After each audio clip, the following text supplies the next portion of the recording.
আমি আনন্দের সাথে ঘোষণা করছি, আশার মেয়েরা অনেক কাজ করে, ওরা আমাদের গর্ব, সমাজের দিশা, আমাদের সব বিপদে আপদে পাশে থাকে।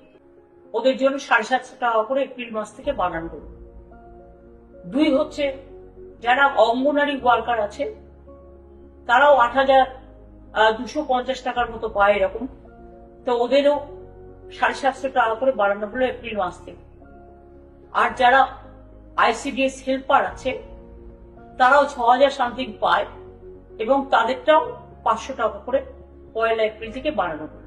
তাদের জীবন শুভ হোক, ভালো হোক, আরো ভালো করে কাজ করুন। ভবিষ্যতে আরো সুযোগ সুবিধা পাওয়ার জন্য আমরা সবসময় মামাটি মানুষের সরকার আপনাদের সাথে ছিল, আছে এবং থাকবে। আমি আনন্দের সাথে ঘোষণা করছি, আশার মেয়েরা অনেক কাজ করে, ওরা আমাদের গর্ব, সমাজের দিশা, আমাদের সব বিপদে আপদে পাশে থাকে। ওদের জন্য 750 টাকা করে এপ্রিল মাস থেকে বাড়ানো হলো।